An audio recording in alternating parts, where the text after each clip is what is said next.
hot summer night in New Orleans, 1904. A sleeping city is awakened by the cries of a woman screaming, "Help! He's a vampire! He's trying to kill me!" From there, the story of the city's most legendary vampire only gets more bizarre. Reports arise that the mysterious Jacques Saint-Germain has been alive for more than 300 years. Now, recent sightings claim the same man is haunting the streets of New Orleans at night. If this story is true, does it mean that any of us could live forever? Did New Orleans' most legendary vampire find the secret of immortality? Or should this story be buried for good? My name's Jennifer Marshall, U.S. Navy veteran turned private investigator. I've examined all sorts of cases, but now I'm on the trail of something otherworldly. Decoding the mystery of New Orleans' most legendary vampire.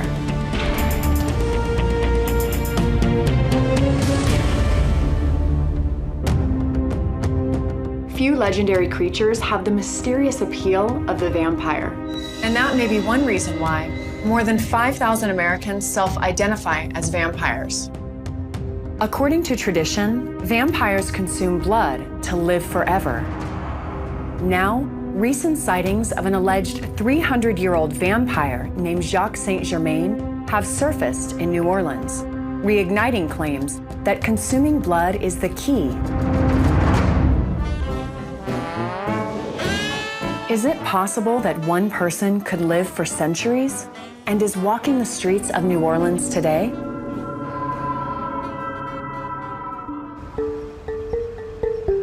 A young writer named Vince called me for help with this mystery. Vincent? But there's one thing about Vince. My name is Vincent Curiel. I'm a writer, a blogger, and I'm a vampire.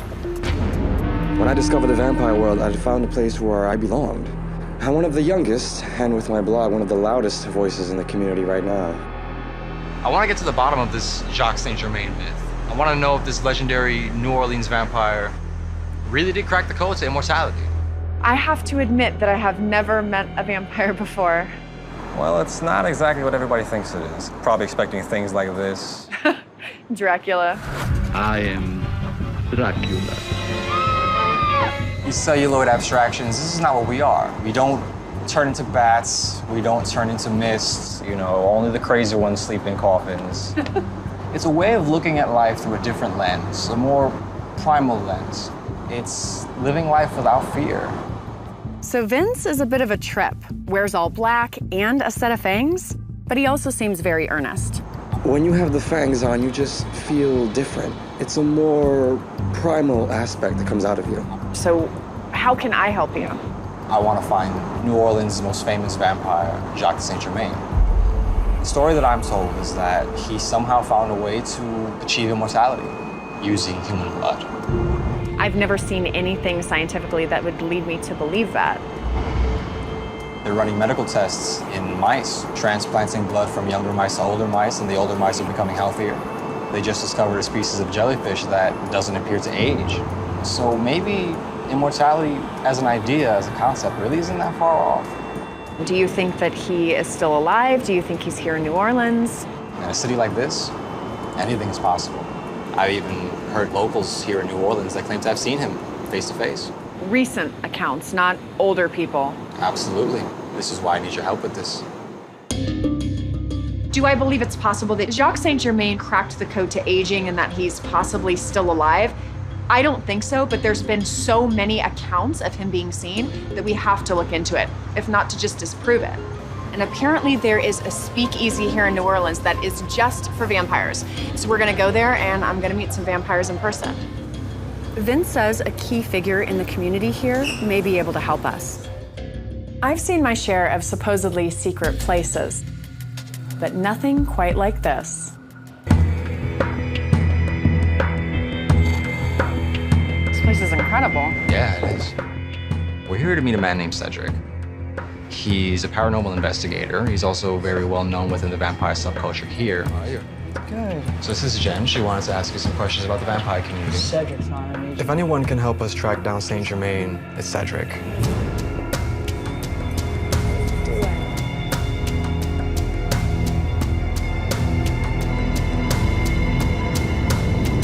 I've been a paranormal investigator for over 20 years, hunted all across the country.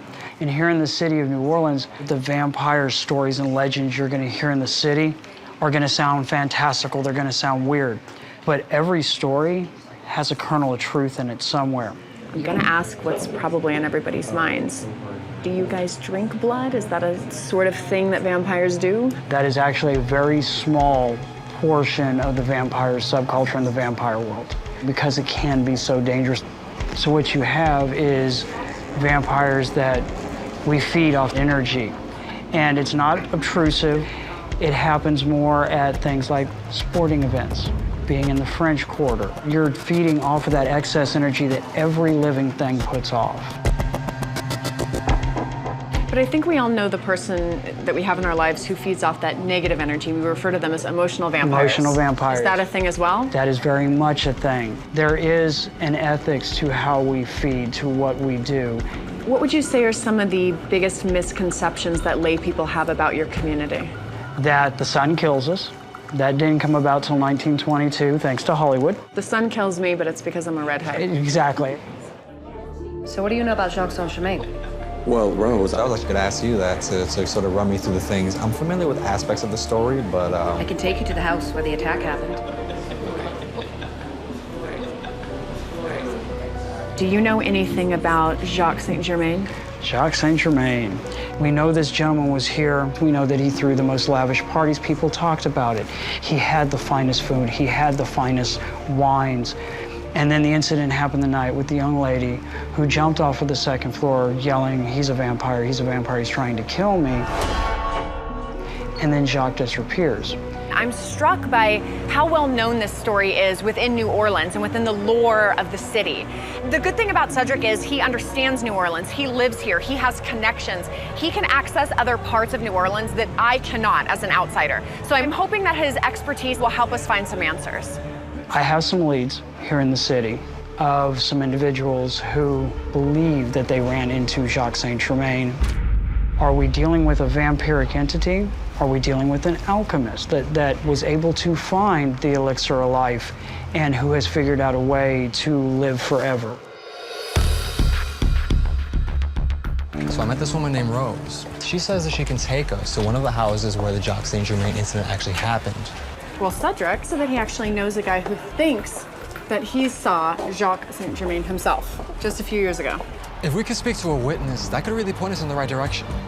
The fact that so many people are coming forward and saying that they saw this man who supposedly died years and years ago, Jacques Saint-Germain, it's unsettling. I want to know, who are they seeing? What are the circumstances? And why do they believe that it's him?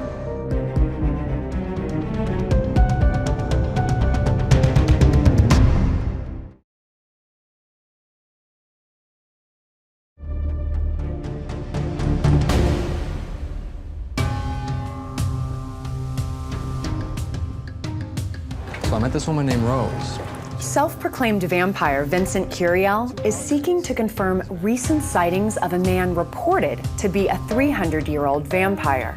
According to New Orleans legend, Jacques Saint-Germain vanished after attacking a woman in 1904. I'm struck by how well known this story is within New Orleans and within the lore of the city. And there's also an element of appreciation to the story, as odd as that sounds, because this almost ended in an attempted murder. Does this man actually exist? And could he really be using blood to extend his life?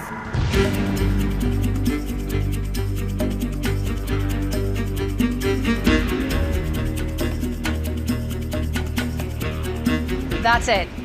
That's the Jacques Saint-Germain house. Rose Sinister is a historian with a deep knowledge of New Orleans. She also knows a thing or two about the city's vampires. I love the history of New Orleans, and I love sharing that with people. We're never done learning about this mythology. That is what I wanted to talk to you about. It was at this location in 1904. All of these neighbors up and down the street, they get woken up early in the morning to the awful sound of a woman screaming and glass shattering. There's this naked woman covered in blood on the gallery right there. She is screaming for help. He's going to kill me, he's going to kill me. And at the police station, she tells the officers that she's a prostitute, and the man in that house, she only knew him as Jacques. He'd hired her, taken her upstairs to his bedroom. So somebody realizes that she's talking about Jacques Saint-Germain, and that's the game changer. This is a big deal. Jacques Saint-Germain, he's that strange fellow who lives all alone, and he throws these amazing parties. Like, people come from all over to attend his parties. They don't know anything about him. This is the South. This is a big deal to be a stranger in the South. They just describe him as a short, impeccably dressed guy in his early 50s. I think that Rose has a very specific point of view because she's theatric, she's great in what she does, but I have to take facts as facts, so I need to do some more investigation. Where did all of his money come from? No one knows, to this day. He was multilingual. He spoke multiple languages, English, French, German. He could speak fluently about philosophy. He could talk about geometry. He could talk about ancient Rome, ancient Greece. This is one of the earliest stories that we have of the modern vampire. Did the police ever find him? Did they search his property? They did search the house. As they cross the threshold and step inside, they quickly realize that he's gone. They don't find any food in the pantry, but what they do find, a wine collection. At least that's what they think at first.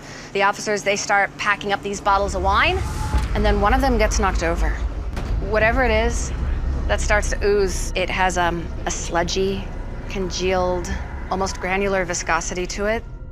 This has led many people to wonder who Jacques Saint-Germain was really. The fact that his parties were always at night, the fact that they were such expensive parties, the fact that he spoke so many languages, was so educated, reminds a lot of people of another Saint-Germain, the Count of Saint-Germain, an 18th century French alchemist who was a frequent guest at Versailles in the 1700s. But he was 2 centuries prior to all of this. Some people think they're the same person. As gruesome and bizarre as the story is, I can't dismiss it. Especially in a city with New Orleans with such a rich and varied history. Weird stuff happens here, more than what would happen in another city.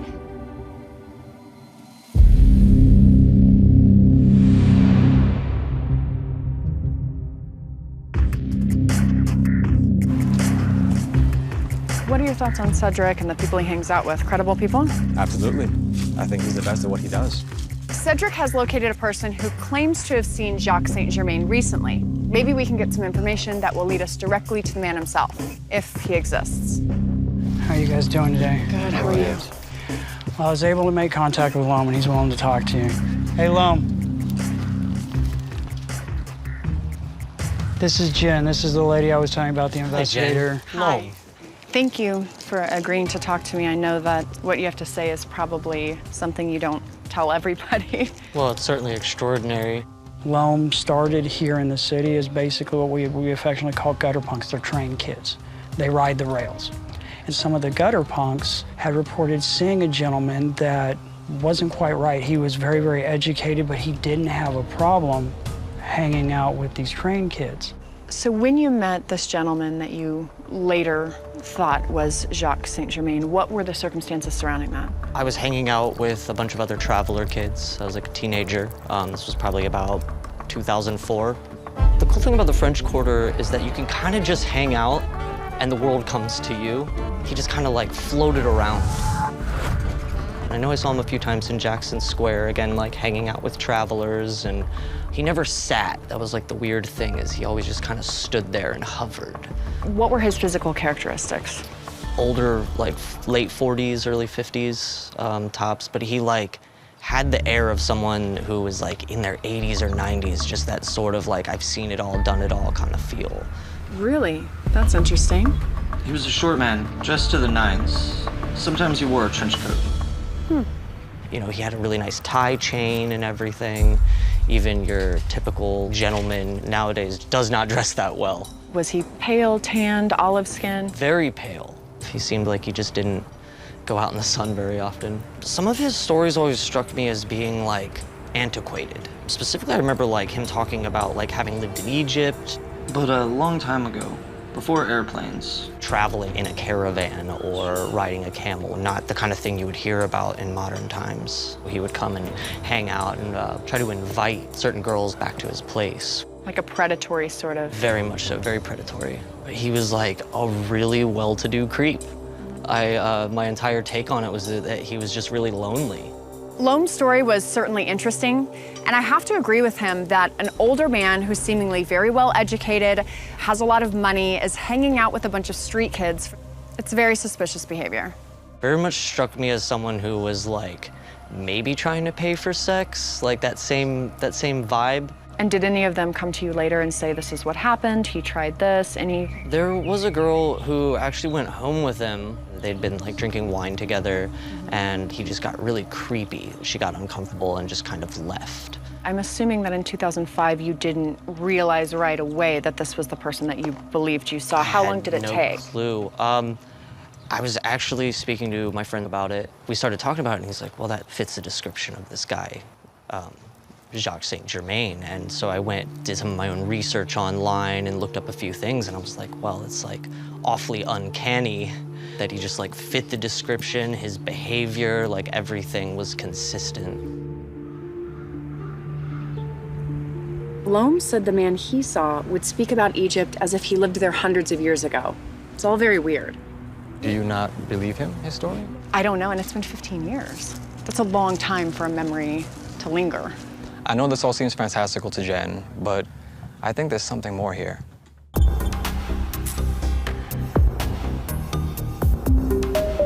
When I was talking to Cedric at the Speakeasy, he talked about the different groups of vampires and he brought up sanguines, but it seemed as if it was a very taboo subject. Vampires who actually drink blood. A lot of people are not too keen to speak about the fact that they might drink blood. If they don't drink human blood, they feel physically ill, they'll feel lethargic, they'll get migraines. There are some that even claim that they won't be able to go out in sunlight. Do you happen to know anyone personally who engages in this? I do personally practice sanguine feeding.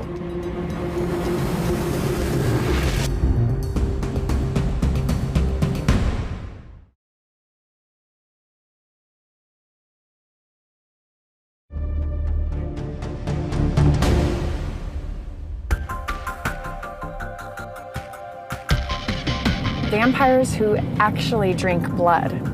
Do you happen to know anyone personally who engages in this?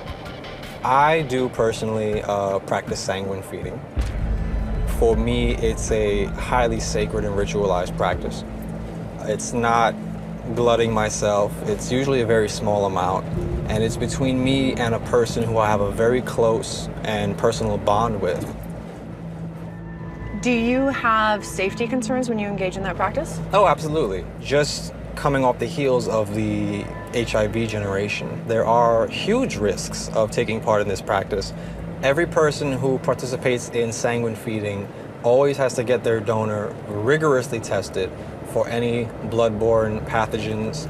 You always have to make sure that you and the consenting partner are kept safe in every way.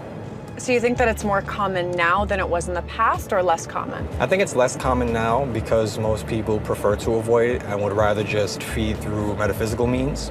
Feeding from a person's energy without making physical contact. When you engage in this practice, is it for medicinal purposes or is it for intimacy? What is your reasoning? It forms a sort of bond between the donor and that vampire.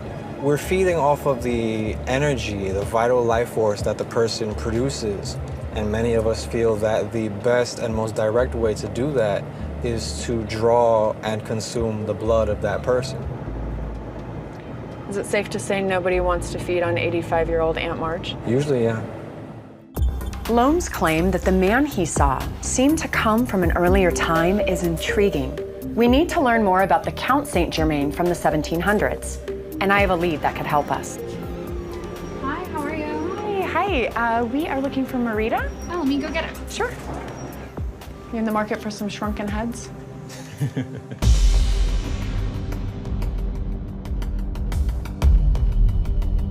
So that's Jacques Saint Germain. Hi, I'm Marita. Hi, I'm Jennifer. Marita Crandall is an author of A Vampire History. I'm wondering if she can shed any light on whether the two Saint Germains are actually the same man.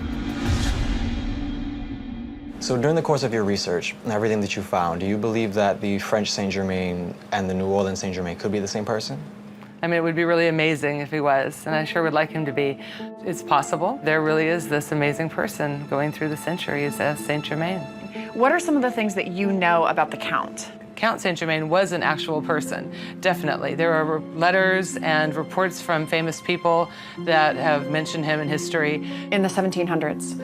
Yes, so this is Rowski, a Transylvanian prince who was thought to be his father. He was under a lot of scrutiny at the time and very much danger, and he thought his son was going to be murdered, so he actually is said to have given his son to the Medici family. That would explain a lot of his training in music, poetry, sculpting, you know, everything. Are you aware of anyone, historical figures, that can say that they knew him personally, they could document his existence? Yes, absolutely. Madame Pompadour, who was King Louis XV's mistress, and then also Voltaire. He really enjoyed his company. So he was very charming.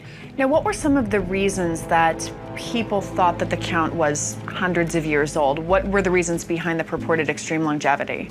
He never looked a day over 50, even when he was supposed to be much older. Nobody knows what that age actually was. He was never seen eating. His assistant that he had said that he would give little pieces of information to people, and he would let them go with it. I'll give you this. You can live longer. Watch what I do. So that's where like the real story comes in with who he might have been. His life started with secrecy, being given to, we think, the Medici family. So he learned how to lie at a young age to hide who he really was. And that's part of that leads to the legend that comes to New Orleans, is, you know, what really did happen to him. Could the Count have lived for hundreds of years by consuming blood? After hearing about sanguine feeding practices, I need to look at the facts. Is there any case documented anywhere in the world of extreme longevity, supernatural abilities, anything tied to consuming blood?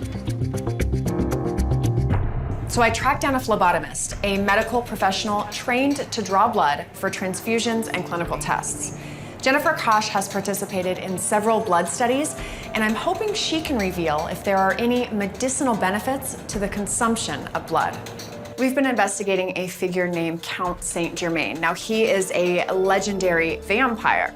According to legend, he used blood as a way to extend his life. Jennifer, have there ever been any real-life cases of people consuming blood that would actually prolong their lives? Well, we've always been fascinated with blood, and back in the 1700s, there's a gentleman known as Paul Burt who actually invented something called parabiosis.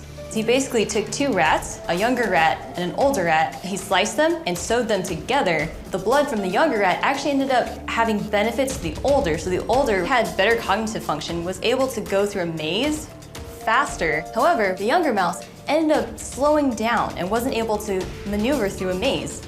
And they were connected through the circulatory system. Correct. So basically when they were sewn together, the capillaries actually joined together, and so they essentially had one circulatory system.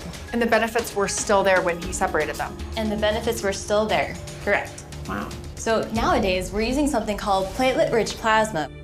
They're taking your blood and they spin it down in a centrifuge. They take the plasma and then inject it back into the person. So like for athletes, if they have a knee injury or something like that, they end up injecting the plasma back into that area that was affected, and they found that they're recovering faster.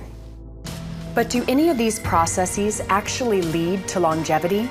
Is it possible that Count Saint-Germain or any of us could find a way to extend life?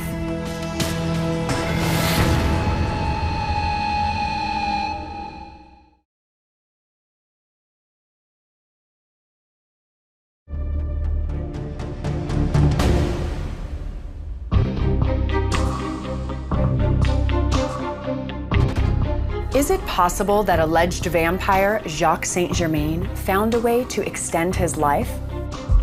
According to phlebotomist Jennifer Kosh, advances in blood research are providing medical benefits. But do any of these processes actually lead to longevity? While we're on the cusp of discovering stuff, there's no real empirical evidence that states that we can actually prolong our lives. So going back to Count Saint-Germain, is it at all possible that he could have stumbled upon procedures like this centuries before anyone else? It's possible he could have stumbled upon the knowledge.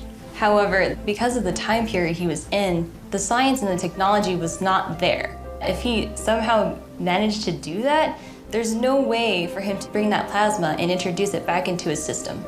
So even if Count Saint-Germain understood the benefits of blood, there was no technology at that time to allow him to get the blood back into his system, except by consuming it. So that's my next question. Can you get any benefit from drinking blood? Now, there is a subgroup of vampires called sanguines who believe that there is a medicinal benefit to ingesting blood. What are your thoughts on that? There's a thing called clinical vampirism. It's also known as Reinfeldt syndrome. If you've read Dracula, it's Dracula's apprentice. He used to grab rats and eat them and take their blood because he wanted nourishment. Rats found. Millions of them. After people have been into an accident and have an altered mental status, they somehow, for some reason, crave blood. So this self-perceived craving for human blood could be triggered by trauma?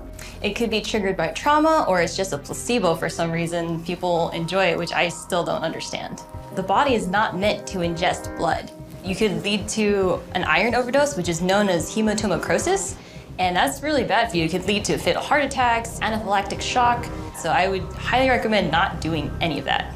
It's really fascinating that science is actually looking at ways to use blood to turn back the effects of aging. However, proving that Count Saint-Germain figured this out and made it to New Orleans requires real evidence.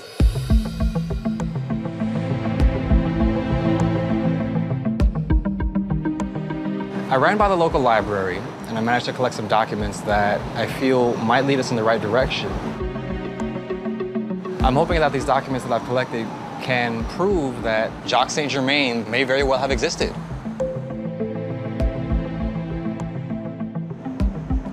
Hey, stranger. How are you? What'd you find at the library? Got this. Census reports. Census reports, all right. Oh my. Where's the year of the census? 1890. So they gave you a buffer when they looked for it. Yeah. It's the railway postal clerks. That's just somebody's employment, correct? Yeah. Oh my gosh. J.A. Saint-Germain. He was employed there 1901, so that lines up with the time frame. The incident happened, what, 1904? He definitely did exist. Isn't that something? Good librarian is worth her weight in gold. That's true. This helps us paint an actual timeline of the real Jacques Saint-Germain, not a legend, the living, breathing man. So we got a manifest, census report. As I'm flipping through the documents, I'm seeing the person that we're looking for. I have employment verification, I have census information, and I'm seeing a manifest from the SS Californian showing that it brought him from France in 1890. So on paper, it looks like this could possibly be the person that we're looking for. I really do think there's something here. This legendary vampire really did crack the code to immortality.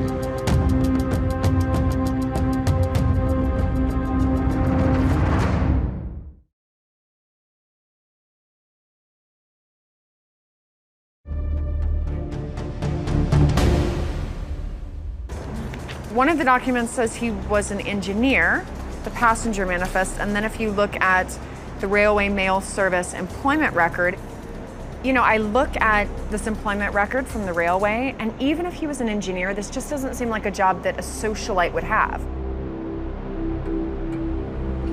That's not a lucrative job, working for the railway. It just doesn't seem like something that would fit the image he's made for himself. You're right. Wealthy, talented, cultured, sophisticated. I really don't know what to make of this. And then here in the white pages type document, in 1919 he's listed as Saint Germain J, Assistant Director, Military League, American Red Cross, Gulf Division. Do you think this is the same person? It very well could be. I mean, well, hey, he could have been traveling with the Red Cross too. 1919 he shows up, but that's a long time after the incident. We don't know where Saint Germain's money came from. All these odd jobs could have been a cover or even a distraction. Yeah, but after the incident, he wasn't seen for years, supposedly. At least not around here. Do you have the ship manifest? Yeah, this one. 1890. Rose told us he arrived a year or two before the incident because remember, everybody was thinking there's somebody new in town, here's this guy. If it's 1890 when he arrives, he's not gonna be the new guy in town by 1902 or 1903. He's gonna be old hat at that point. So we know a Jacques Saint Germain was in New Orleans at the time of the alleged incident of the woman on the balcony. But the dates of these various documents are a good 15 years on either side of this incident. The ship's manifest from France is really the most compelling document. Jen's right about the date being a bit early, but it's possible that he could have just stayed in the shadows after he arrived. And then maybe he just joined the socialite scene after his confidence grew. We have to think outside the normal paradigm on this. After meeting so many self-professed vampires, I'm left wondering, what drives someone to join that community? I've tracked down Dr. Joseph Laycock, a professor at Texas State University, who's researched modern vampires and written a book about them. Dr. Laycock, hi, thank you so much for making time for me. Why do you believe that people are so fascinated by vampires? I think as society has changed with modernity, people feel themselves alienated and confused and like they don't really quite fit in. And so where the vampire used to be something that was terrifying and evil, they now see a bit of themselves in this figure. So it's become a sympathetic figure over time. There are people who drink blood believing that it's beneficial to them. Did your research reveal why they do this? A lot of the so-called sanguinarian vampires who are actually drinking blood say that this is part of their health practice, that they need to do this to feel well. As to why, I have no idea, whether it's entirely psychosomatic and is the placebo effect. I don't know anyone who has openly claimed to have extended their life. I have met people who have said that they look much younger than they ought to.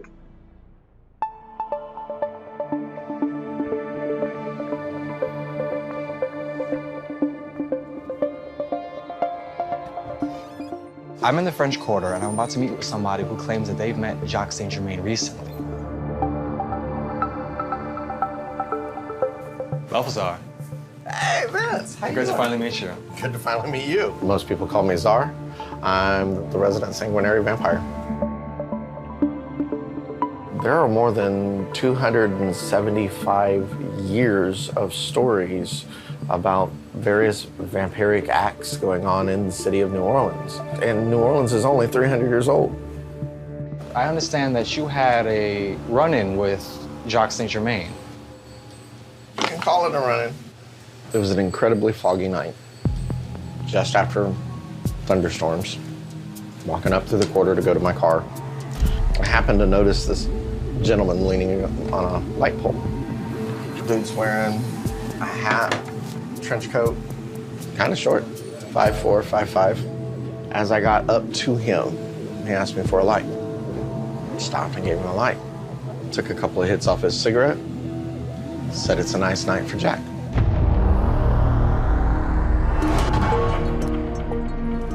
When I registered what he said, I turned around to look and he was already gone.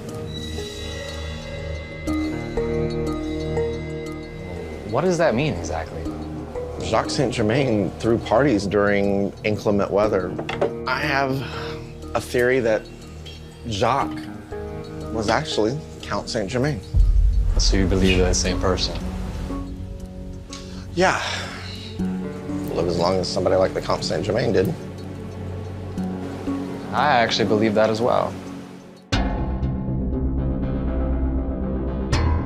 You no doubt are familiar with the stories of Jacques Saint Germain and Count Saint Germain. Do you give the existence of Jacques Saint Germain any credence?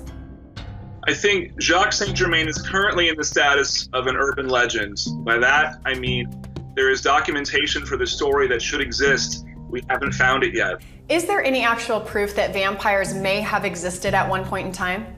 To my knowledge, there's no evidence that true vampires with supernatural powers ever existed.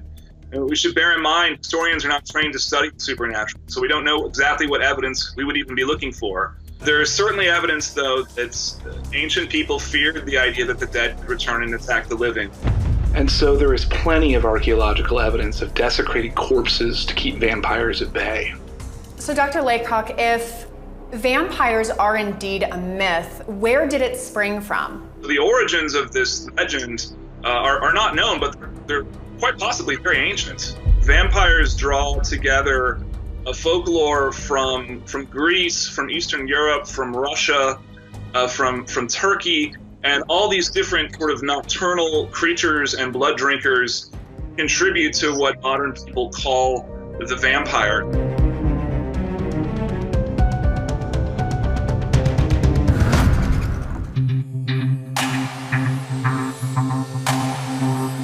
It turns out New Orleans isn't the only city with vampire activity. In fact, the leader of a Los Angeles clan has personally fanged more than 18,000 people.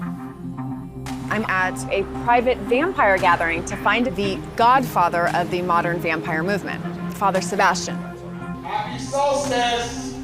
Father Sebastian has written several books on vampires and apparently has inside knowledge on the mystery we're tracking down. He invited me to speak with him tomorrow about Jacques Saint-Germain. Vampires. Here we go.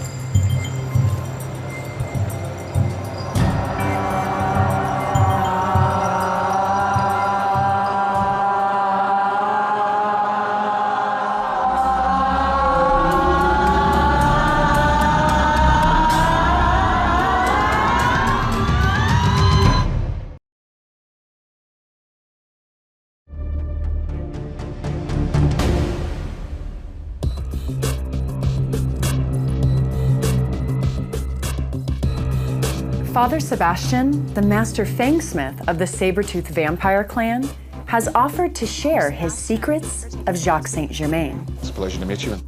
Now, you are a vampire historian, so you're very well-read and you've researched a lot of this. What do you know about Count Saint-Germain? Count Saint-Germain is the actual flesh and blood human being that had many traits of what people would identify as a vampire, but could be explained by other things. Longevity, great charisma. He was a violinist, a composer, an amazing author, as well as the darling of many courts. Now, given what you've read and researched, do you think that there's anything legitimate to the theory that he did, in fact, find an elixir of life, something for greater longevity than what we know today? There are two possibilities. One, as a con man, he had a master and apprentice relationship with young men that would basically take on his title, and he would retire. So maybe over a period of 100 years, he would have 3 or 4 imposters that would be chosen, kind of like a vampire choosing his children. The other possibility is he was a vampire.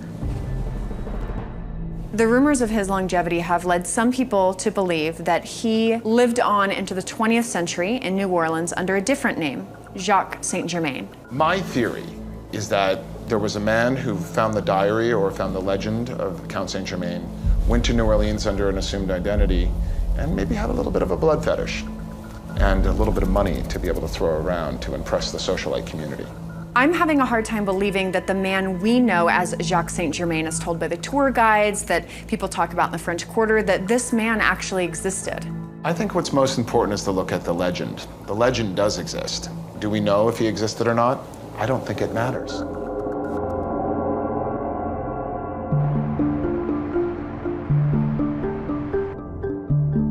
So, what have we found? First, I want to talk about these two guys, Count Saint-Germain and Jacques Saint-Germain. So I think we've established that Count Saint-Germain was definitely a person. There's several notable people in history who talked about him. Voltaire, Louis XV, Casanova, Madame Pompadour. These were people who saw him in the flesh and spent time with him. He was a composer, a musician, multilingual, an alchemist, but most of all, he was considered a brilliant storyteller. So what evidence do we really have that Count Saint-Germain was a vampire? Well, he seems to have more talents than one can gather in at least one lifetime. There's a lot of people that say they never saw him eat or drink anything. Most of all, he never seemed to age.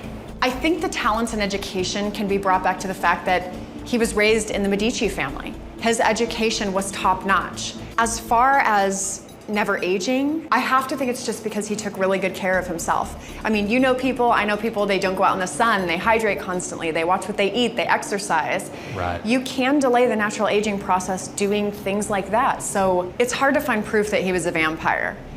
Now, Jacques Saint-Germain, let's talk about him. So why did people think that he was a vampire? Well, there was the incident of the woman that he attacked and jumped out his second-story window. And everyone says that she was screaming that she was being attacked by a vampire. The woman on the balcony. Well, there was a report of the police accounts. They found wine bottles full of blood in his house. Right. Wine, bottles / blood. He seemed very educated and spoke multiple languages, just like the Count did. You know, I certainly see how people could make the connection because there are many similarities. But I want to talk about the woman on the balcony. Where were the police reports that this happened? Where were the media accounts? Where was she after the fact? I mean, if this happened to me and I thought somebody was a vampire and they were trying to kill me, I would certainly come out and talk about it. With all his wealth, he could have made her disappear himself. That's a great point, and we have seen that throughout history, wealthy people making problems go away. Right. When you look at Count Saint-Germain, there's a lot of evidence that proves that he actually lived. But when you look at Jacques Saint-Germain, it seems just so sketchy. We do have that one ship manifest, but even that doesn't fit the timeline. So I gather that you don't quite believe that the Count Saint-Germain cracked the code to immortality and could have become Jacques Saint-Germain. Well, there's no evidence that consuming blood will extend your life. But here's the thing. It appears the Count always had apprentices. He taught them how to be him. Not just what he knew, but his stories and his habits. That would explain why he never aged. There was always a younger version of him around the corner. Just like all of his apprentices who carried on his story, recently someone in New Orleans added a twist and created Jacques Saint-Germain. So just like that, the Count became Jacques. I get that. The Count Saint-Germain really is immortal.